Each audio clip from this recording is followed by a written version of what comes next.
Welcome, everyone. Join us in welcoming musical legend Kenny Vance. Kenny has lived an incredible life. His career has spanned more than 60 years. Now, his hit film Heart and Soul is the number one streaming documentary on Amazon. He started his first band at the age of 15, the Harbor Lights, co founded Jay and the Americans, opened for both the Beatles and the Rolling Stones. He wrote and directed scores and soundtracks for films like Animal House, The Warriors, Eddie and the Cruisers, triple platinum album. He became musical director for Saturday Night Live. He was in 4 Woody Allen films and started his acting career. In the 1990s, his career went full circle when he founded the Planetones and toured the country, reintroducing the world to the beautiful sounds of doo-wop. Welcome, everyone, and welcome, Kenny, and also a quick intro. Dave Ditto Tawil, another Brooklyn legend, is my co-host. Welcome, everyone. Ken, got a question. When did you know that this was going to be the rest of your life? What moment of time was that? When did it begin? The music. Oh, that's when you're a musician, you always think that the last job that you had was basically it. There's a certain mentality that musicians have, so you never really let up. I can't say that I knew it for even through Jay and the Americans, which lasted till 1973 for me. I never realized it. And I never realized like this is it. I was always thinking, well, when am I going to get a real job? But something always came up where I didn't really have to do that. I did a commercial. I did a Pepsi commercial, and I made enough money to pay the rent and to keep going. And then other things happened, and then after Jay and the Americans, I wound up in the film business and was very lucky with that. And then so it just kept going. And then here it is so many years later. And I realized, well, I never did really have to get a day job. So tell us about Erasmus Hall High School when you went back to that yard and started singing. Tell us about the Brill building with your mom and how your dad felt about you moving into this world of music. Okay, let's see. Um, so when I did go to Erasmus High School, we found there was an arch there uh, that had the most incredible echo. It's right on Flatbush Avenue, and guys in those days, in the 50s, were in the late 50s were either on a sports team or they were in a gang, and there were other guys who were imitating songs that they heard on the Alan Freed show. And those groups would go into the arch because it had just the most incredible sound. And I remembered that all these years. And then about 10 years ago, when we were starting to work on the film, one of the days was spent outside of Erasmus High School. I went there with a couple of the Planetones, and we started to sing and reminisce inside of the arch there.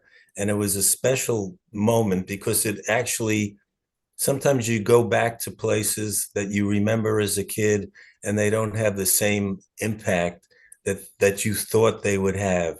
But this did. It had the same impact that I remembered when I was a kid singing there. And it was just a special moment. We have it all filmed. And so one day I'll revisit that and possibly do a sequel to the film that we just put out called Heart and Soul, A Love Story. Tell us about the Brill Building and your mom sending you back. That's a great story. Well, that's years later. Uh, we basically had a friend by the name of Terry Phillips who was working in the Brill Building as a songwriter. And Jerry Lieber and Mike Stoller, who were the two iconic godfathers of this music, they wrote Hound Dog, they wrote Jailhouse Rock, they produced Elvis Presley, they produced Big Mama Thornton singing Hound Dog, they wrote Yakety Yak, Charlie Brown, Searching for the Coasters, they wrote Drip Drop and Ruby Baby for the Drifters, and were just instrumental in starting all kinds of people like Phil Spector, like Jeff Barry, Ellie Greenwich, who wrote Be My Baby, and many, many other people from that time. And so he got us an audition. And so we met Jay Traynor, who was actually had taken the place of the lead singer of the Mystics. And he's the lead singer on a song called Blue Star. And we worked with him, me, Sandy, Howie, and Jay Traynor. The four of us got an audition to sing for Jerry Lieber and Mike Stoller. So we went up to the Brill Building, and which was on 49th and Broadway. And the Colony Records was on one side of the Brill Building, and on the other side was Jack Dempsey's, which was a restaurant. And we went in, and we were terrified. And we had learned a song called "Wisdom of a Fool" originally by the Five Keys. And how old were you at that point? I'm Jay Traynor is 17. I'm 17 turning 18. And we go up there and we sing a cappella for them. We go into the office and there they are. And we're like these kids, and we basically go into the song. And as it turned out, they loved what they heard. They were impressed. And they said, we'd like to record you guys, and can you, we could come back tomorrow, and we have some ideas about what we'd like to record. So we went back the next day, and we walk in, and the whole vibe was different. And they said, we really like you guys, but we really don't have the time. We're working with Elvis Presley, we're working with the Coasters, we're working with the Drifters. So we were dejected, and I wound up going home, taking the train back down towards Flatbush Avenue, and I went into the house, and my mother, of course, she detected that there was something wrong. So she said, "What happened?" And I said to her, "Well, they changed their minds. They don't want to record us." And so she says, she paused for a moment, and she says, "You've been in the business a long time." And she says, "You go back there tomorrow and tell them that they can't do this to you." That's beautiful. So I thought to myself, what do you mean? I've been in the business 2 weeks. You're 11 years old. How long could you be in the business? 17. So I wound up, taking the subway back up Flatbush Avenue, got off at 49th Street, and went up 51st Street actually, and then I walked up 49th Street back to the Brill Building, and I went up to their office. I think it was on the 9th floor, and I remember the receptionist. Her name was Bonnie, and I said, "Do you think I was like a timid mouse. This is the She next said day. This is the the next day, next or day, that the next day. Okay. it was like I went in and I knocked on the door and so I said I wanted to speak to Jerry and Mike. So she goes in and she comes back out and she says, okay, she says, they'll see you. So I walked in and I froze Oh shit. and I said, my mother told me to tell you guys that you can't do this to us. You bring up potato latkes or what? And they looked at each other, they looked at me and they said, you know what? Okay, tell the guys to come back tomorrow. That's The good. next day we came back, and then it was about and within the next month or two they recorded us, and the first record was Tonight from West Side Story. I think it was 1961. Wow. And then the second record, and it was a territorial hit. It sold about 40,000 in New York. And then we became stars in our neighborhood.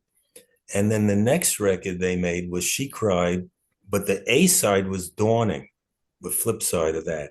And they put the Dawning out, and it really it was being played, but it didn't catch on. And then slowly, She Cried. It took months and months and months, but it wound up becoming a number 5 record in the United States. And I remember taking the train from actually took the subway from Brighton Beach, the L over there, the elevated subway, and right by the Belt Parkway, and went into the city, and we went to Penn Station, and we went down to Philadelphia, and we sang She Cried on the Dick Clark's American Bandstand, and man, that was it.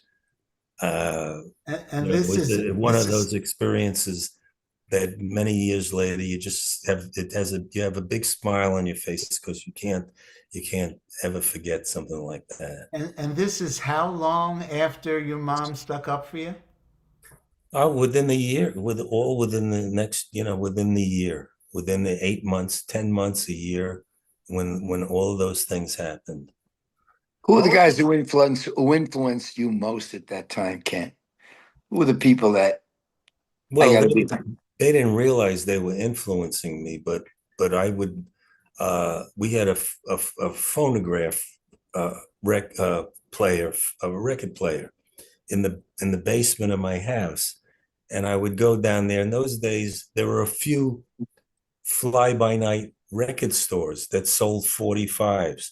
There was one, Halpern's, I remember it, right across the street on Flatbush Avenue from the Arch, from Erasmus High School. And so you could get 45s there. And there was another place in probably Steve's father, like in Sheepshead Bay, in and Brighton in Beach, and you Brighton had Beach, and for and then there 37 was one years, 27 years. in one in on I'm not sure Sheepshead exactly. Bay Road, there was one. Yeah, there were a few, and you'd go in there and you'd have records by James Shepherd and the Heartbeats, and there'd be records by the Clovers, records by the Penguins, records by a group that I always loved, which was the Channels. The Closer You Are by the Channels, and then as time went by, Louis Lyman and the Oh Teen yeah. Chords with I'm So Happy and Lydia, and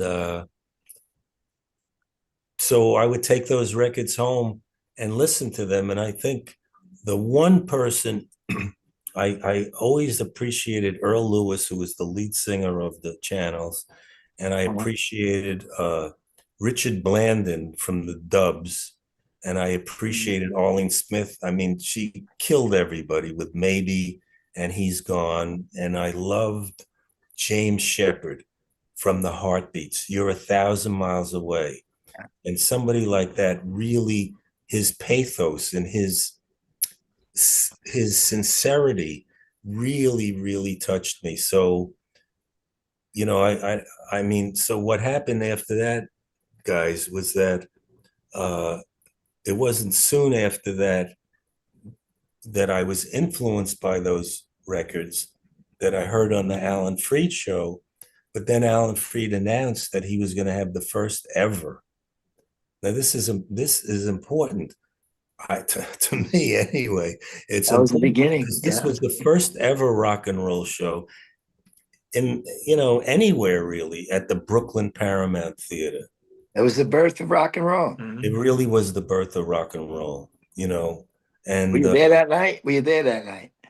I was there one of those nights.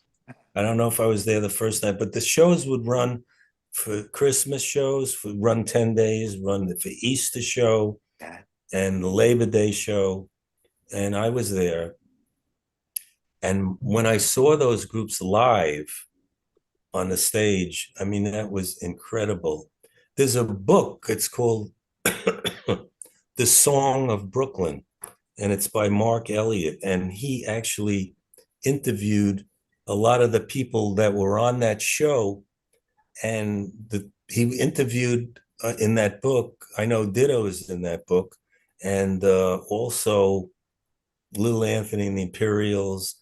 And a surprise interview is with Cleve Duncan from the Penguins, because they were from Los Angeles. They made Earth Angel in Los Angeles, but they came to play at the Brooklyn Paramount, and they got a reception there that, that 50 years later, when they were interviewed for the book, the guy never forgot that, because that audience in Brooklyn let them know how much they were loved, and they gave them the adulation and the screaming and the passion that shot through all of the performers. Mm. And it was that moment, I believe, in Brooklyn, where the spark, as Dave was saying, of rock and roll really was born, as we And in you, learned Kenny, to know it. and the spark in you, Kenny, that you took to your 80s. Tell me about that burn that I watched for all these years, man. Well, I realized at an early age that, I could, you either had it or you didn't have it. I just had the vibe of what that was. I think some words fall short of of uh, of of capturing what an emotion is. It's very difficult to describe an emotion, but I think the best version that I've ever heard of it is when Paul Simon inducted the Moonglows into the Rock and Roll Hall of Fame. And I can't say that I can remember it exactly, but if you go on YouTube and you look up Paul Simon inducting the Moonglows into the Rock and Roll of Fame, he basically said, I heard sincerely, and it was perfect. So it's the truth in that moment. Talk to me about Lon Smith and when you met her in Heart and Soul. I was crying throughout that entire moment. Right before you said that, you hit on something that I just wanted to elaborate on, and that was, there's something spiritual about it. I grew up, I never, heard the word spirituality or sensuality. I didn't know what those words meant. But when we wound up hearing this music, there was something about it that transported you to another place. And I remember when I first started to work with my group, and we would go down in the subway and we didn't even know what harmony was, but we would hit it. And if everybody was on a different note and you'd hit that triad, it was an immediate eye contact with everybody. It transcended the moment. We were flying, and you made eye contact, and then soon after that, we took 8x10s and we were in show business. Again, Probably, Dave, the same kind of feeling that you must have had when played basketball. what do you mean had, white man? I'm only Yeah, 84, still doing it. Ken, yeah. that Michael Jordan burn that's inside of you for music. Hmm. I mean, you felt that as a boy. I can only sense it had to be in you as a boy. Absolutely. It was in me, but I didn't know what it was. I mean, it could have been in a lot of people, but they weren't as lucky as I was to have an outlet for it. The fact that I I learned it from my teachers, the the James Shepherds and the people from the Dubs and people from the Channels and those guys, Frankie Lyman and Louis Lyman. And I basically learned it from them and I could imitate them. But then when I wound up going into the subway to sing a cappella because it was a great echo sound, and actually we hit a note and we could sing Gloria by the Cadillacs.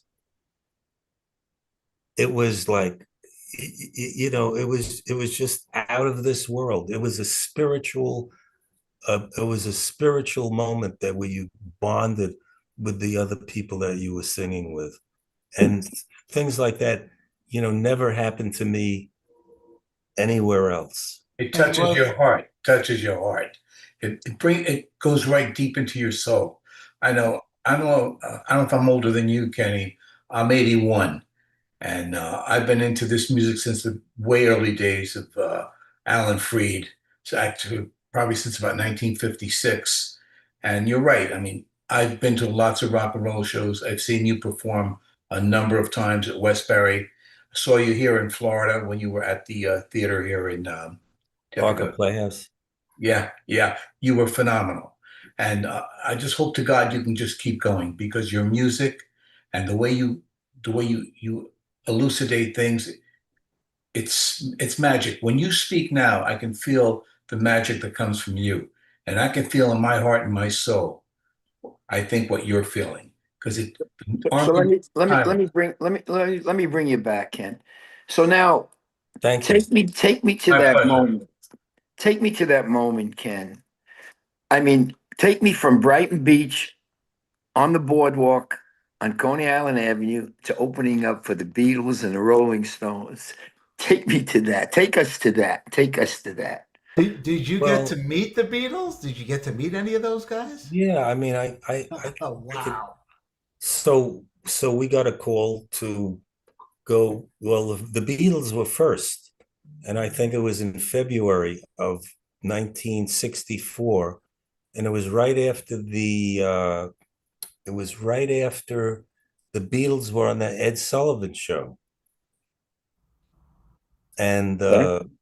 so we took a train down to Washington D.C. It was on a Tuesday night, the Tuesday after Sunday, after they played on Ed Sullivan. And we got there, and all of a sudden you see these four guys, and there's about 100 reporters, and they're sitting behind the dais, and they're answering the questions. And I didn't really have any idea, you know, what they were, pretty much, because they basically were copying songs by Buddy Holly or the Everly Brothers or Chuck Berry or Little Richard.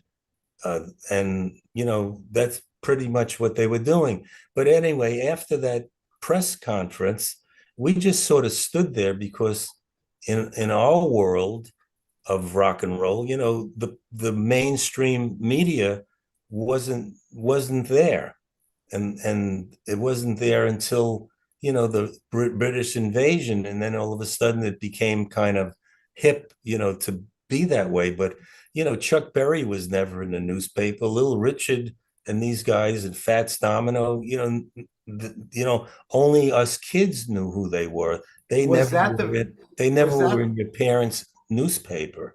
was that the very beginning of the British invasion?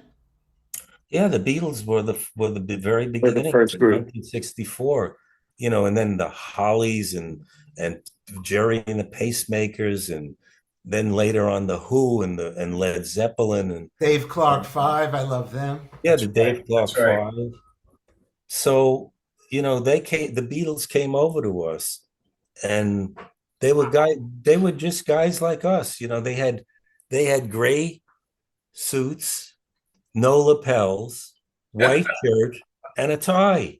Yeah, it's a Nehru jacket. It's a Nehru They jacket. had a So Nehru, they had Nehru Yeah. jackets, and they were basically, they didn't know what was happening. You know, None they of were us kids. did. We were just kids, that had a hit record, and they were cool. They were totally cool. So we played, and there were a couple of other groups, and then all of a sudden, I was standing with Murray the K, who was the MC, and all of a sudden the Beatles like made an appearance at the top of the stadium. It was a hockey stadium. Maybe it had 20,000 people, and everybody saw the Beatles, and they started screaming, and they were surrounded by maybe 20 or 30 policemen, and they walked them down to the stage. They got on the stage, Yeah. and they had these little amplifiers that you have at a Holiday Inn. I mean, I don't think, I don't think people were prepared, for what was going to happen. And the place started screaming, and every time they shook their heads, the people went crazier. It wasn't about the music. It was just about seeing them, and the place, exploded. And I was standing there with Murray the K and just, watching this. And the next day we took a train back to Penn Station with the Beatles. Get out of here. So we're on the same car with them. And whatever, we talked to them a little bit, and we wound up pulling into Penn Station, and we're looking out the window, and there's thousands of people there. It was like a scene out of Hard Day's Night. And so we're right by the front of the door, and the door opens up, and they're like sardines out there, and they look in, and they said, "Oh, it's only Jay and the Americans," and they Oh, God. they parted, parted, and we walked through, and I wound up taking a cab back to Turner Place and Church Avenue, where I lived, Church Avenue and Coney Island Avenue. At the time, I was married, and I took a cab back, and I wound up going into my apartment. I had like a 2-room apartment, and I sat there, and I thought, what just happened? It was like, it was like all of a sudden, that was the moment where they changed the world, really. It was Yeah. at that moment. Hair Certainly. changed, fashions changed, everything. So about 6 or 8 months later, uh, Murray the K is running a show at the Carnegie Hall in Manhattan. And he asked us to, be on the show with the Beatles. With the Rolling Stones. There was going to be 2 shows. And we go on at the front of the show. We got these alpaca sweaters and these Dickies, with turtlenecks, and I with saw How it. old, how old I are saw the you? video. Are you 25 yet? am I, almost. Okay. Almost. And we wound up, doing these steps and whatever, doing Only in America, Come a Little Bit Closer, Caramia, or Can whatever. we hear one of those songs now, Ken? Caramia, which one we got, Steve? Come a little bit closer. That's one of my favorites. Any of Let's them. do it. Well, I Let's think do you it. got a tape on Caramia. Play a little bit of it, and I'll go back to the story. Okay. We let him off the hook. Okay, let me do that. So I do this. Give me 1 sec. Ken, I want you please to go back to that Brighton Beach Battles with this of the when you were a kid? That was a Yeah, great story. I'll be happy to, but I want to finish, Okay, the you got it, Steve. I got it.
Send your money back.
Upwork puts the world's best freelance talent right at our fingertips. Pick it up, Ken. Pick up the so story, Ken.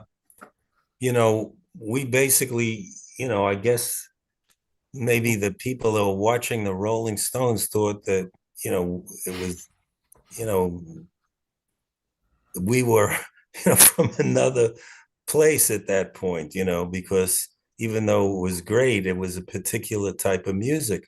And the Stones, I remember we shared the dressing room with them.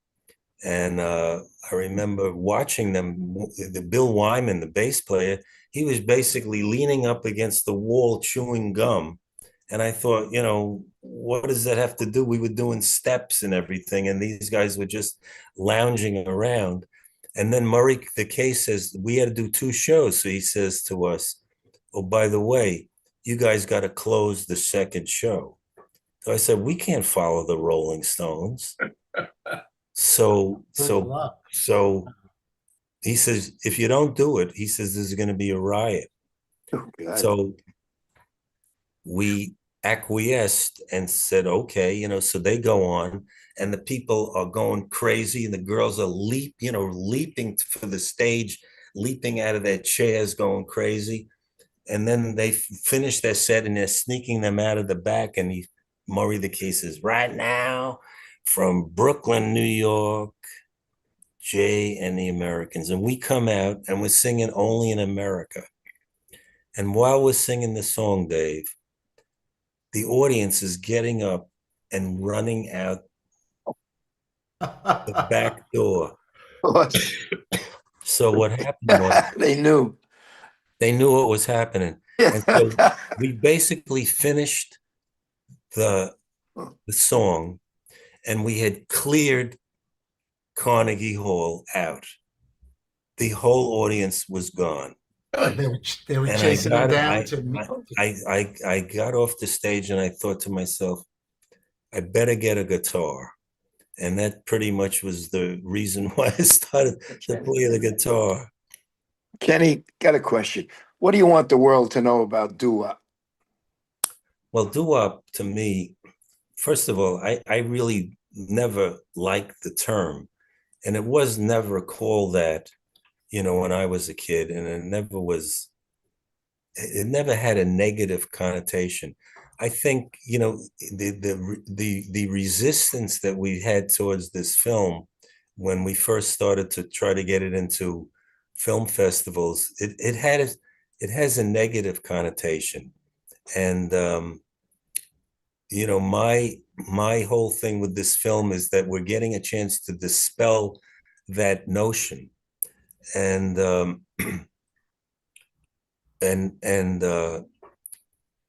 music that I heard as a kid was never called doo-wop.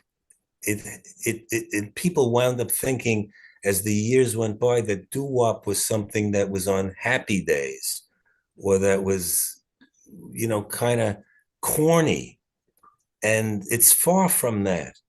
It's the most incredible music, because The poetry. when it Talk was about the conversation with Pitts in the I car. could sort of add to that. I would like to ask him a question about that. sure. What made you, well, I know I liked it too, very, very much, but what made you drawn to the 4 and 5 part harmony like I was, like the Playmates, the Four Aces, the Four Lads, the Four Preps, and everything for us village elders, instead of going like with, the big wall of sound or something like that? What made you so attracted to the 4 and 5 part harmony like I was? Well, it was, first of all, I think that the wall of sound wasn't until the middle 60s, when Phil Spector started to make those Right. records with the Ronettes and the Righteous Brothers and and Darlene Love and the Blossoms and the Crystals and stuff like that. The music that I'm really referring to was music from the early 1950s. It was like 54. There were groups like the Dominoes and the Clovers and Sonny Till and the Orioles. Right. Right. And when in those days, coming out of the 40s into the early 50s, most of that music were older Black adults making music for a Black adult audience. But And not the Four Lads and the Four Aces and the Four Preps. no, but I never really cared so much for them. I mean, I didn't, I like them, but I wasn't really, They didn't inform you. they weren't the ones They didn't who influence you. they No. didn't really influence me. But Okay. what happened was, Ken, when you and Pitt were but in wait, that Dave, car, one, I'm one sorry. second. So basically what happened was, around that time, in an interview with some people that were in the know about the early days of rock and roll, like James Shepard and Eugene Pitt and Herb Cox and people like that from the Cleftones, they basically said that they, as 13 and 14-year-olds, wanted to write songs and also make a record. So they would listen to those stations. And those stations, when they had a hit, would sell, a huge hit would sell 40,000 records. But when these kids started to write songs like Why Do Fools Fall in Love and Maybe and Little Girl of Mine,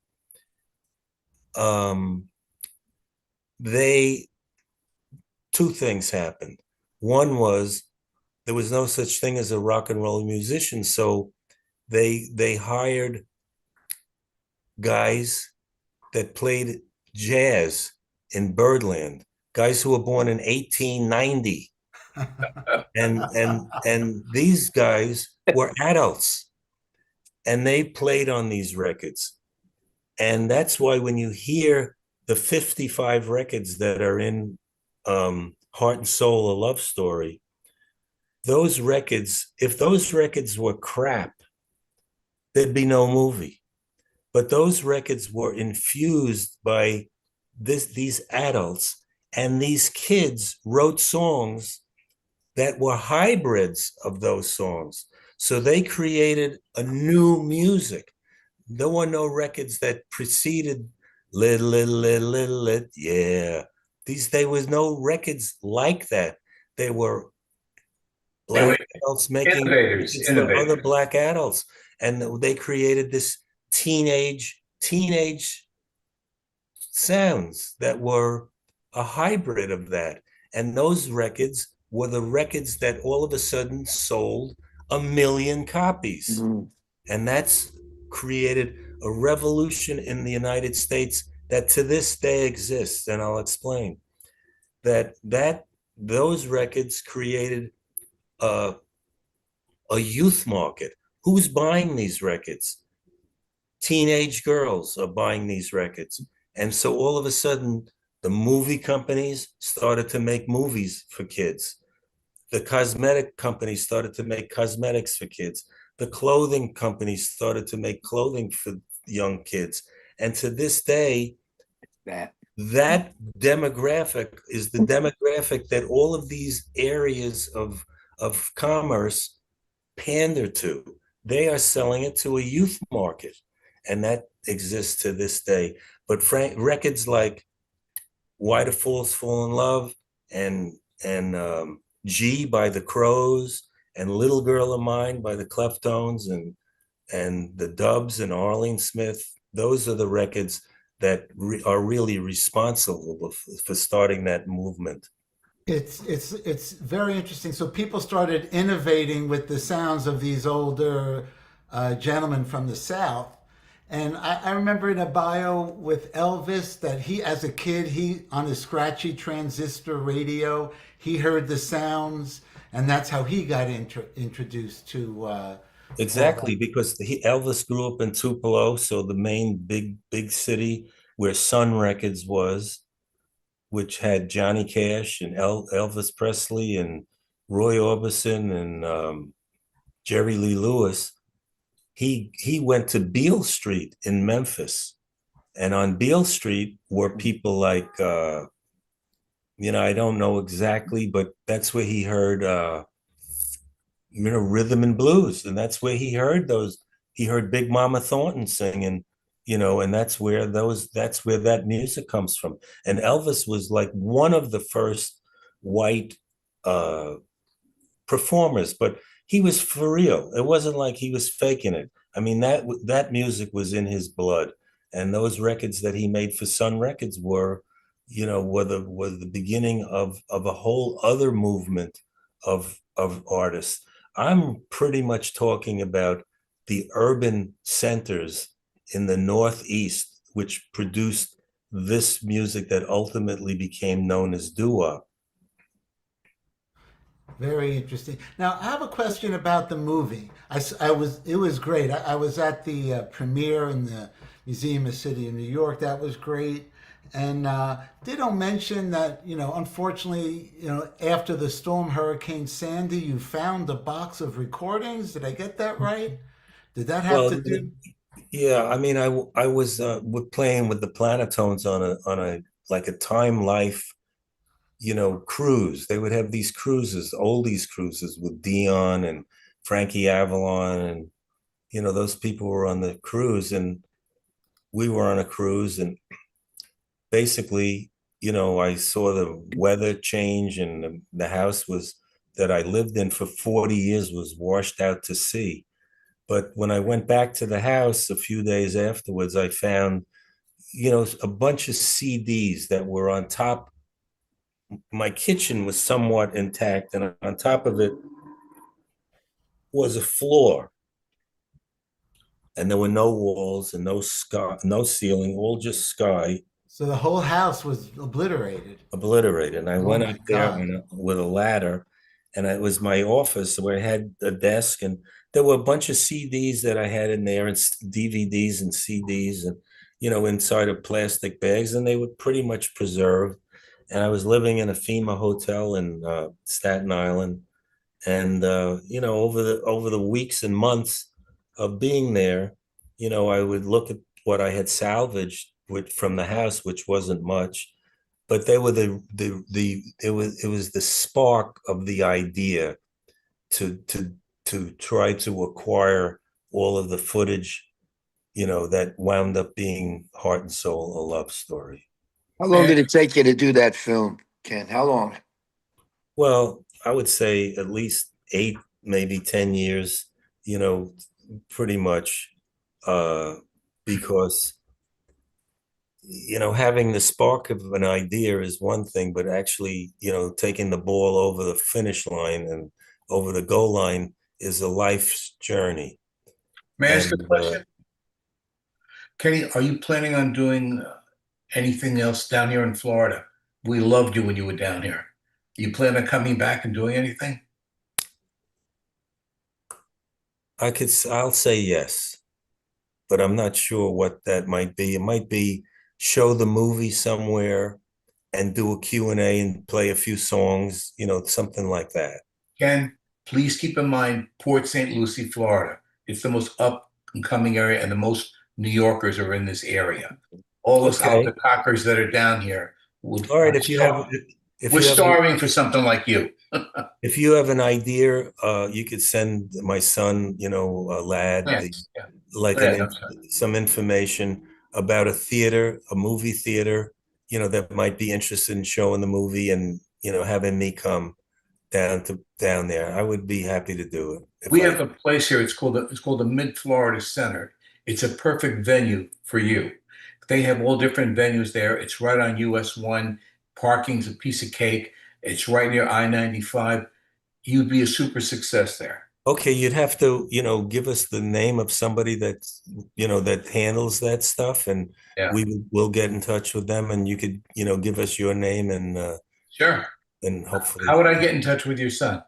on the Planetone's website. Okay, okay. Yeah, I'll do that. Planetone, and the website of the movie is Heart and Soul, Oh, I loved it. I loved it. Heart and the Soul, the movie.com. One word, Heart and Soul, the movie.com.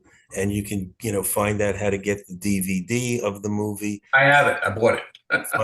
Find out where it's streaming and stuff. But if you could help us out, It would be my pleasure. we'll follow it up. It would be my pleasure. Matter of fact, when you performed in the theater, I was 2 rows behind Little Anthony. Little Anthony sat 2 rows ahead of Oh me. yeah.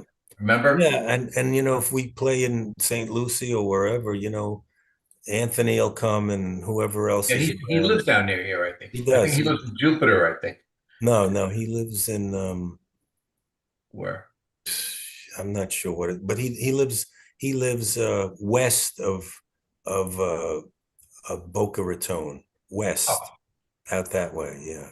yeah, Ken, because we're Ken, north of let Boca. me We're interrupt, Ken. about 45. Kenny, yeah, you opened you Black History Month at the Grammy Museum. Yeah. Heart and Soul was the opening movie. Tell Yeah. me how you see how that reached the Black community, because they were your soulmates, they were your comrades, they were your teammates throughout this entire Oh enterprise. yeah. If you go on Heart and Soul, the movie.com, you'll see I was recently given an award at the Long Island Music Hall of Fame, a legacy award.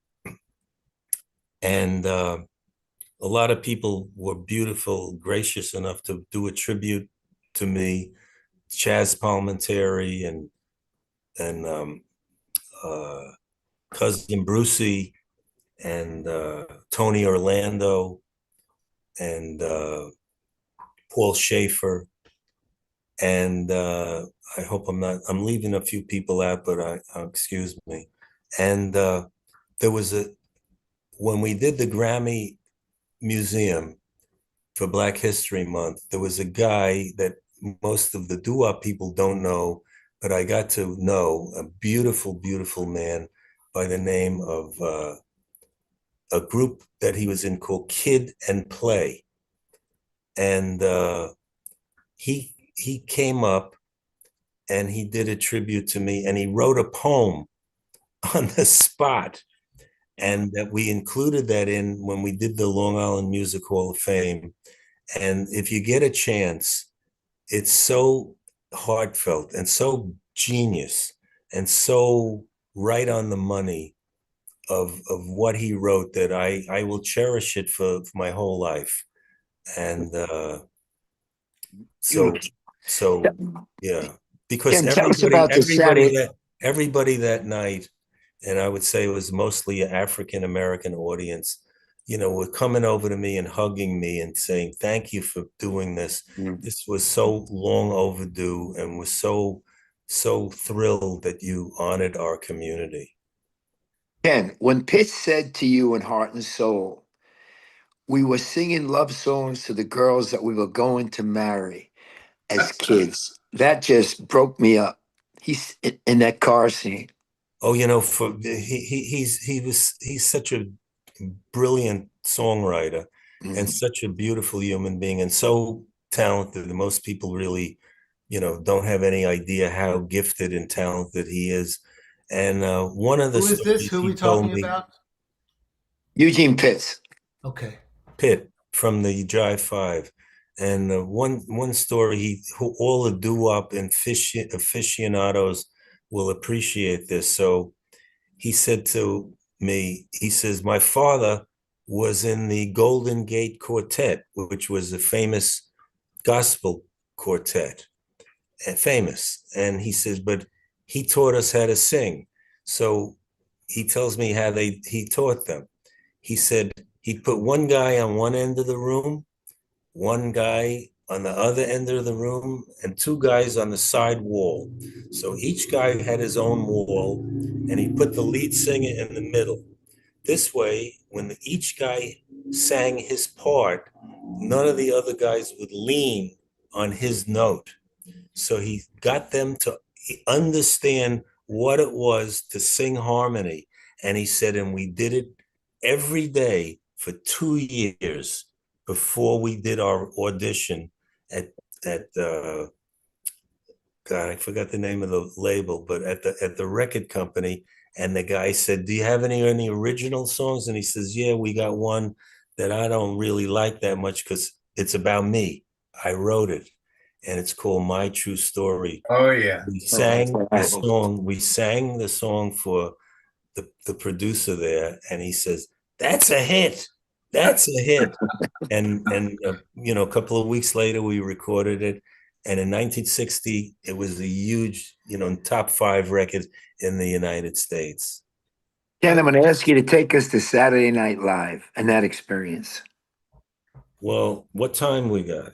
I have at least one more question too. Yeah, let's place another one of those. Oh, another song and another song. Yeah, I mean, which one would you like so you could take a break for a sec? Oh, I liked Your Way. All right, let's find it. Beautiful. Well, or The Way You Look Tonight at a Rehearsal. All right, I got that. That was great. Okay, let's do that.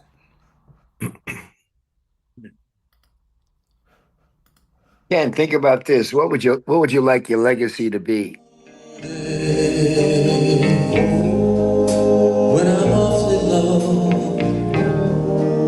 and the world is cold, I will feel the glow just thinking of you and the way you look tonight.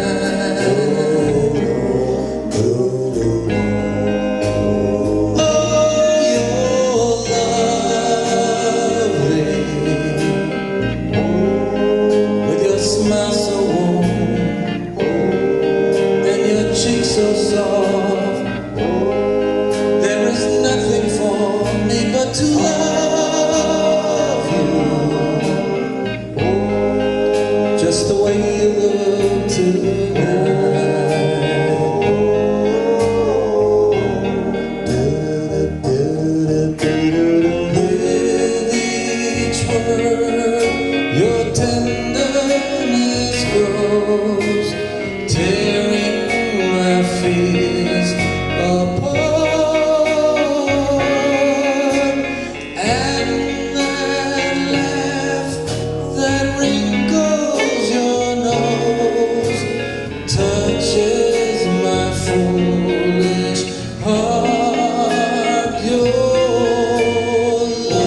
Ken, your legacy.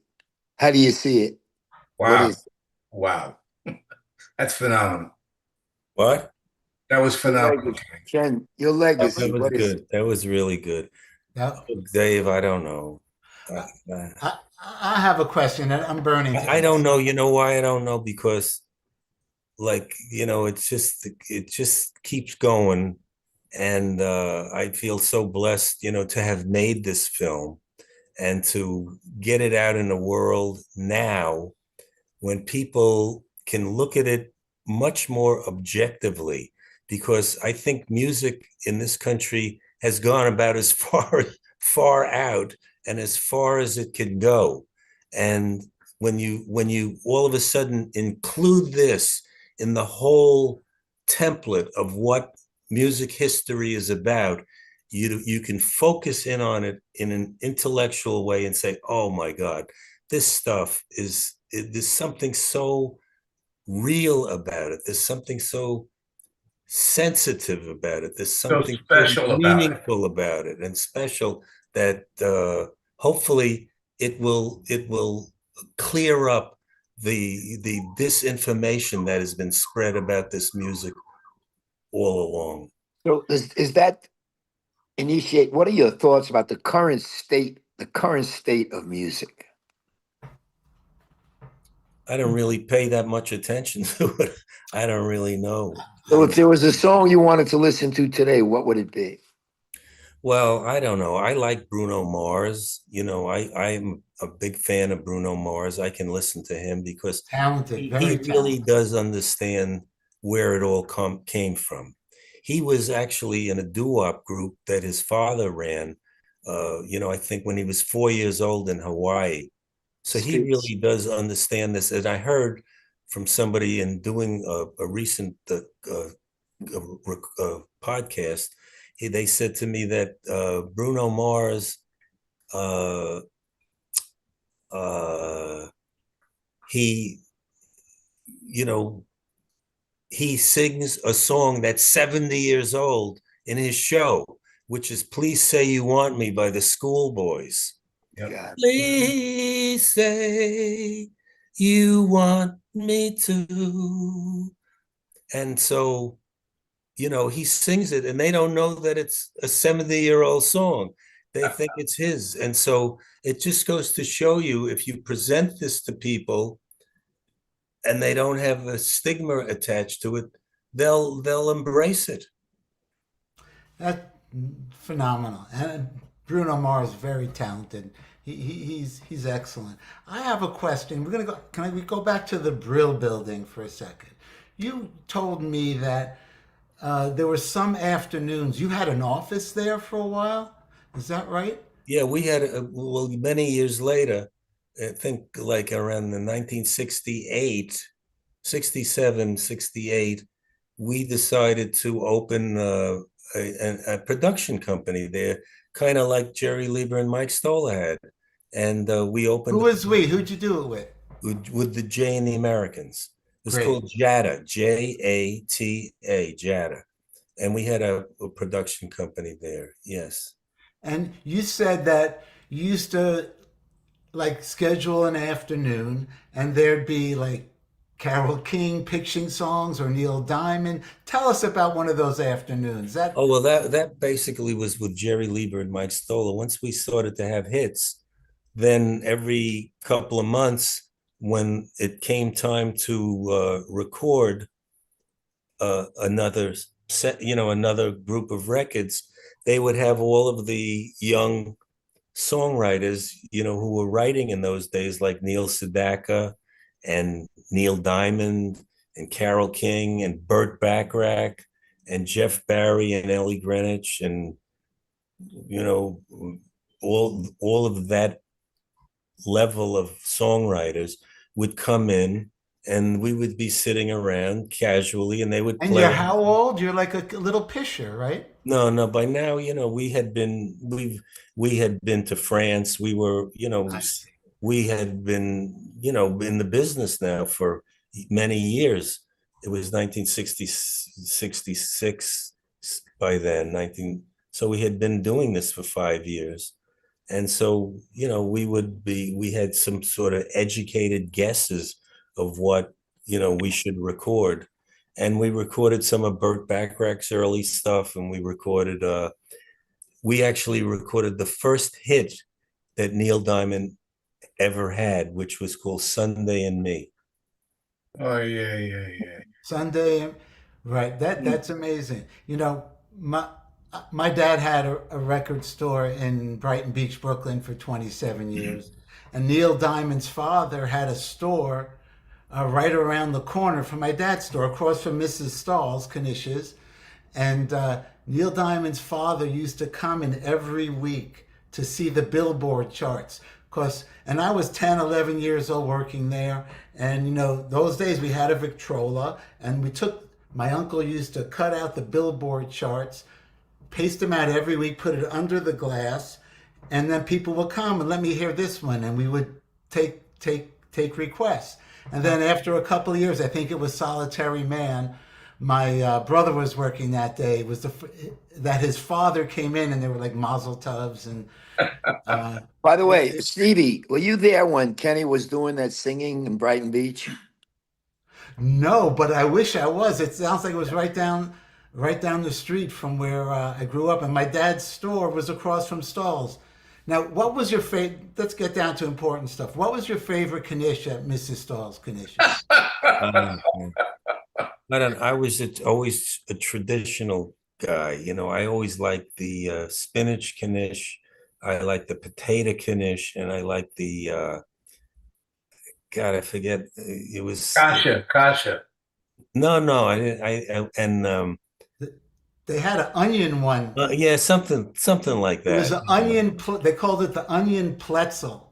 Right, It was like right. it was like the inside of a bialy, Yep. Yeah. but Yeah. the whole thing. And I used to joke around because I loved it, because you got to taste it twice, because you were burping for the next 2 or 3 weeks. I would die if I ate it now. Oh, Yeah. but the key was, and there's another key question. They also served lime rickeys and egg Yeah. creams. Mhm. So which did you prefer? I guess egg Oh. creams are the classic.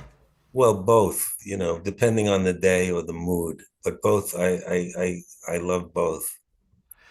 Then on What- another serious note, tell me about what it felt like to be working with Lad and your niece. Oh, well, in the last incarnation of the Planetones, which was like less than a year ago, maybe 8 months ago, we played at a private party in Palm Beach, and before that, we played at a couple of the theater at Del Rey, and we played at the Mohegan Sun. And so my son has been singing with me for at least maybe 5 years, and he, we we sort of, got him on the same page as us, because you almost had to grow up with this to understand the idiom and the feel. It has a certain feel. You could teach the people the notes, but if they don't have the feel for it, they're not going to get it. But he wound up, owning the feel. And then I would do a bunch of duets with him, and it was thrilling, to share that aspect of myself with my son. And then my niece surprised me one night, and she also could sing. And she told me, she's 30, and she told me that when she was a kid, the only music that she would listen to was my music, was the Planetones. Uncle Kenny. And she basically she could imitate, my feel. So then I said to her, well, we got a few shows, and I want you to come and sing with us. And it was just, I was so blessed to be able to share that with her, to share that experience with her, and to also, have my son Lad there and experience it, and have the three of us experience it together. And hopefully, as time goes by, we'll get a chance to do that again at some point. Ken, there was a moment I was with you when you came off stage and you said, Dave, did you hear that? My God, did you hear that?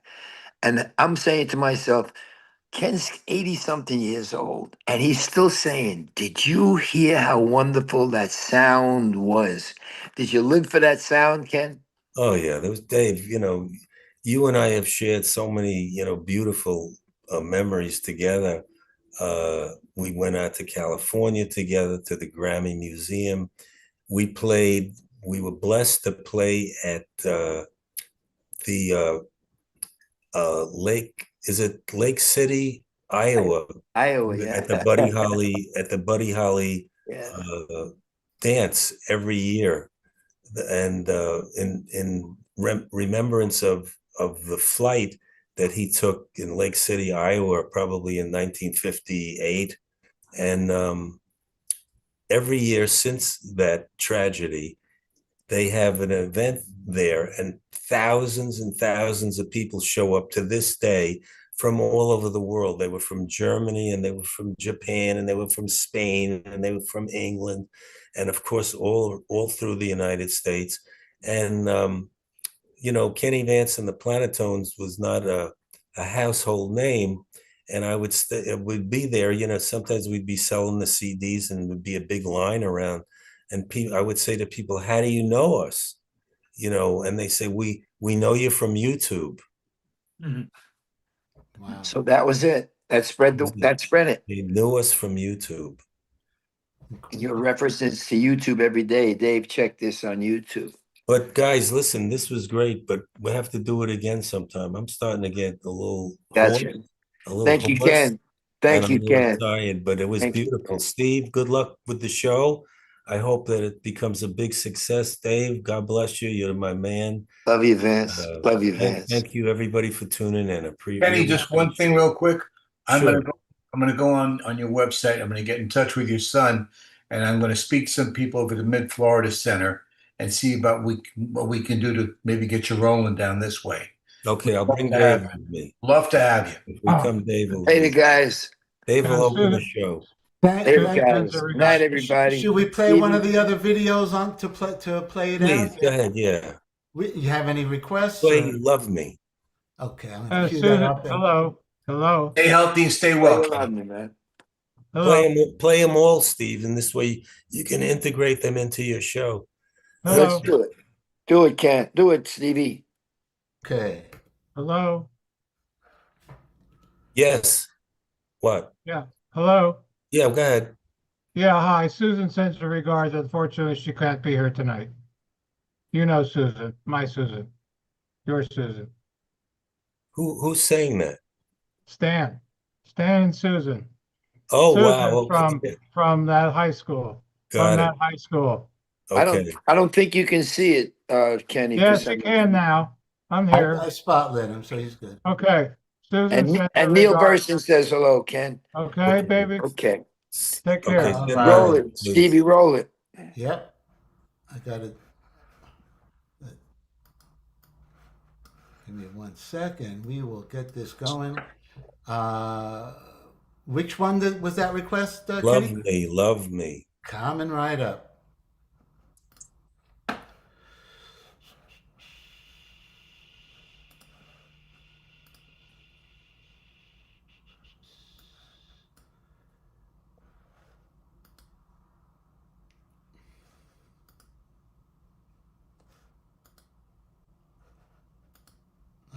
We're getting there. 1 second. Not that one. We heard that. Unsung Heroes. It's got to be this one. Your Way. Let's play that one.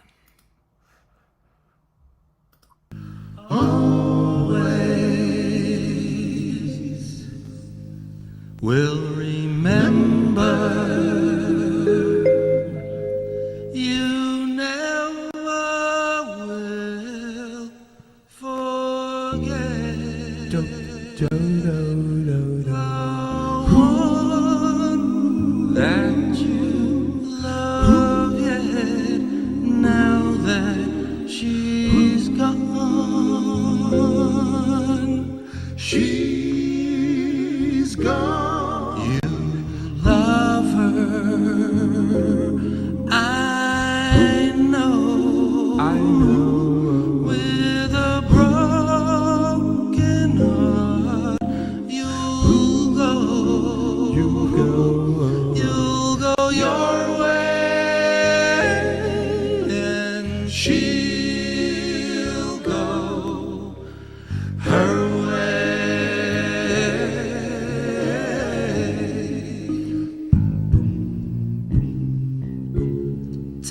our goodbye.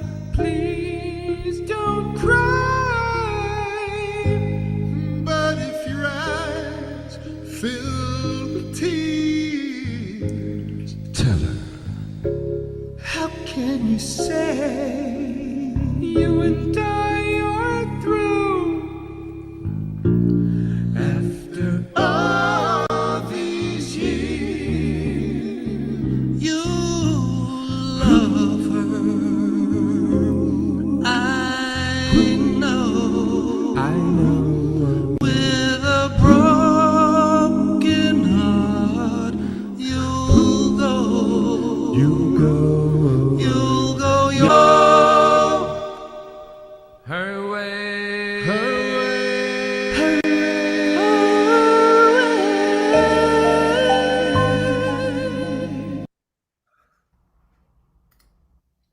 Amazing. That Wow. was great. Wow. That was just beautiful. So Kenny, thanks so much for showing up. And my name, I didn't introduce myself. My name is Steve Stein, and I'm the host of the Brooklyn Stories podcast. And we're doing this podcast.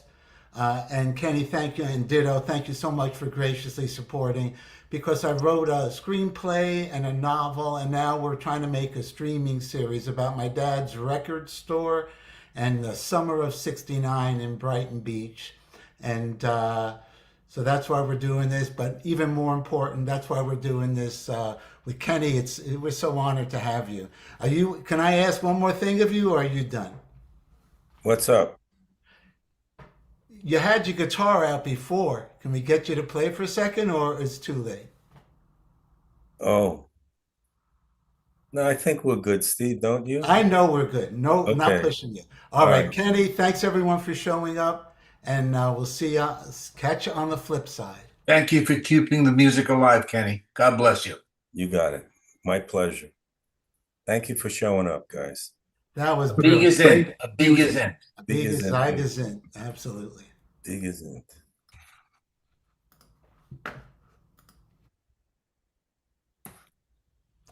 All right. So that was perfect. We pulled it together, and I think it went beautifully. Now go rest. You're doing great, and we'll follow up and we'll edit this down a little. But I think it was an excellent experience, and thanks so much, Kenny. Good night.